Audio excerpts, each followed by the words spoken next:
Bonjour à tous, soyez les bienvenus dans la présentation de cette nouvelle vidéo. Aujourd'hui, nous allons voir comment faire une facture normalisée sans utiliser la machine électronique. Si vous êtes nouveau sur la chaîne, n'oubliez pas de vous abonner et d'activer la cloche de notification pour ne rater aucune de nos nouvelles vidéos. Je suis Odilon Mafon, ancien formateur, consultant en audit et comptabilité, auteur du livre Contacter des ONG, associations et fondations, et également du livre Réussir son entretien d'embauche au poste de comptable. Alors, je suppose que vous êtes une personne physique ou bien une société que vous n'avez pas les moyens de prendre la machine électronique pour pouvoir établir vos factures normalisées. Ce n'est pas un problème. Il y a la plateforme SIGMEF qui est là pour vous afin que vous puissiez élaborer les factures normalement. Alors, comment s'y prendre? Il suffit d'aller, d'accord, sur Google. Dans votre navigateur, vous tapez SIGMEF, tel que vous voyez à l'écran. Vous tapez SIGMEF et vous lancez. Vous voyez le résultat vient. D'accord, le premier résultat, vous cliquez là-dessus. Quand vous cliquez là-dessus, ça vous dirige directement vers cette page. Au niveau de cette page, ça va demander nom d'utilisateur, d'accord, et puis ça vous a demandé mot de passe. Le nom d'utilisateur, c'est votre IFU. Vous mettez votre IFU là. Le mot de passe, c'est le mot de passe que vous avez défini. Si entre-temps vous avez des difficultés, d'accord, à pouvoir vous inscrire sur SIGMEF, mettez dans les commentaires. Là, je ferai une vidéo pour ça. Donc, ça vous donne ceci. Vous voyez, moi j'ai mis mon IFU et j'ai mis ensuite mon mot de passe. Ensuite, je fais quoi? Je clique sur se connecter.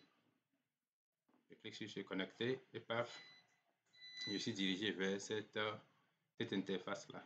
Vous voyez, j'ai nom et prénom ou bien la raison sociale pour les établissements, d'accord, qui ont fait un rattachement entre la personne, l'entreprise et elle-même, parce que quand c'est un établissement, vous allez voir que les deux personnes sont confondues. Donc, vous allez voir le nom et le prénom de la personne et en même temps la raison sociale.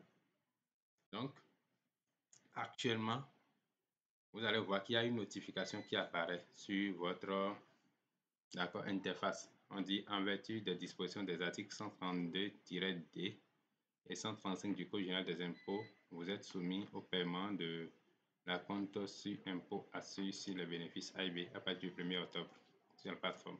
Ça dit quoi? Ceux qui font des factures normalisées à travers cette plateforme vont désormais payer, d'accord, l'AIB de 5%, d'accord, avant de pouvoir maintenant sortir leur facture normalisée.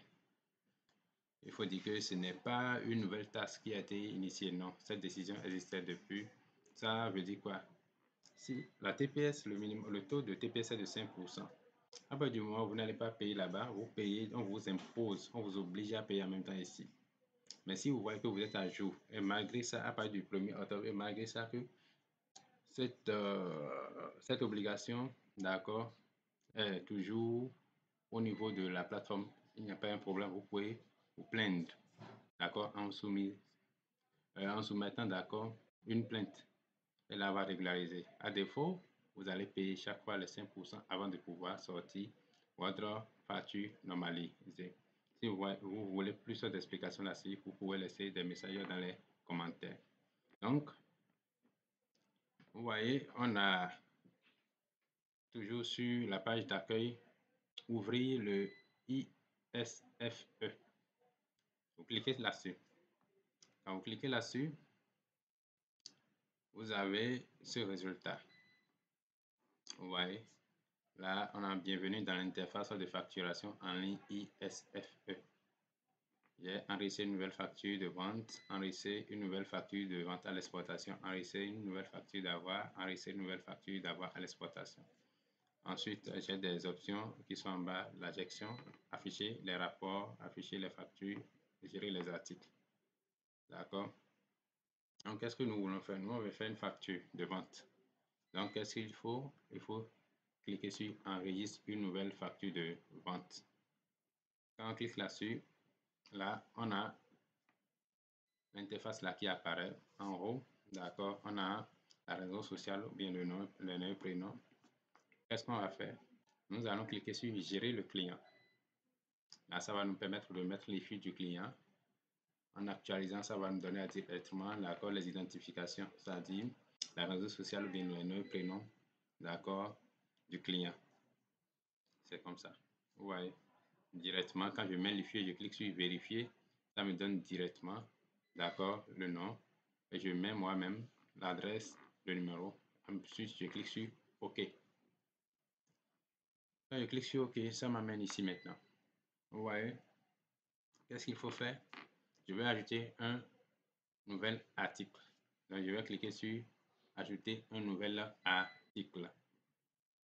Et là, soit j'ai déjà programmé des articles qui sont dans ma base, ou soit je vais ajouter un article non programmé à la facture.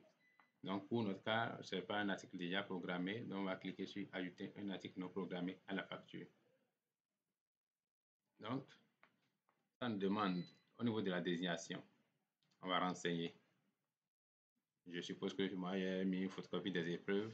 Ensuite, là où il y a le groupe de taxation, je vais cliquer sur la flèche qui est là. Quand je clique sur la flèche, vous allez voir qu'il y a des groupes qui apparaissent. A, exonéré. B, taxable 18%. C, exportation. D, TVA, régime d'exception. E, TPS. Et puis F, régime réservé. Moi, étant une entité au régime d'accord relevant de la TPS, je choisis E. D'accord, mais si entre-temps, bien que je sois à la TPS, que je faisais d'accord des opérations avec les structures étatiques ou bien d'accord les structures déconcentrées, d'accord, je vais choisir le régime B. Parce que quand vous faites des marchés avec l'État, il y a la TVA qui est obligatoire. Vous faites E, l'entité doit retenir à la source. Donc, moi, je choisis la catégorie E. Vous voyez, donc j'ai choisi, sans quoi je ne pourrais pas continuer. Ça me demande maintenant le prix TTC, d'accord, de l'article que j'ai choisi en haut ici. Je mets, moi j'ai mis 10, la quantité c'est 2, ce qui me calcule directement 10 fois 2, ça me donne en même temps 20. Je clique ensuite sur OK, ça m'amène ici, vous voyez, et là j'ai directement photocopie des épreuves, 10, prix unitaire, quantité 2, ça me donne 20. Et là, j'ai le régime, la catégorie de l'impôt, d'accord, de mon régime qui est là maintenant. Vous voyez, j'ai M et S. Je peux supprimer comme je peux modifier la ligne que je viens de saisir. Vous voyez, je peux ajouter encore d'autres articles si la facture contient beaucoup d'informations. Je peux cliquer sur ajouter un nouvel article pour continuer. Qu'est-ce que nous allons faire maintenant? On va gérer l'AIB, d'accord? Mais ce n'est pas obligatoire. Quand vous cliquez sur la plateforme directement, vous allez voir, il y a l'AIB 1% et il y a l'AIB 5%. Je viens d'expliquer pour 5%. D'accord, 1% c'est sur les ventes à l'intérieur, d'accord, les ventes en gros et autres. 5% c'est pour ceux qui ne sont pas reconnus dans le registre du contribuable. Je ferai une vidéo là-dessus si le besoin y est. Donc vous allez mettre dans les commentaires. Vous allez voir que pour le moment 5% est grisé. Regardez bien, 5% est grisé, mais à partir du 1er octobre, vous allez voir que ça serait accessible. Et vous devez cocher, d'accord, avant de pouvoir maintenant sortir la facture. Maintenant, le mode de règlement, c'est là. Vous cliquez sur ça, gérer le règlement. Maintenant, ça dépend du mode de règlement, d'accord, que le client a choisi. Mais toujours est-il que quand c'est, d'accord, une facture qui est supérieure à 100 000, vous êtes censé, d'accord, être payé par chèque. Donc, vous voyez, on choisit le mot de règlement, d'accord, idoine, et on fait OK. Et là, je viens d'avoir ma facture en totalité. J'ai le champ qui n'est pas venu, c'est pas grave. Vous allez voir en bas complètement, vous allez cliquer sur terminer ma facture. Et vous aurez votre facture en bonne et due forme établie facilement. Pour toute information complémentaire, vous pouvez laisser, d'accord, dans les commentaires. Merci beaucoup. À la prochaine pour une nouvelle vidéo.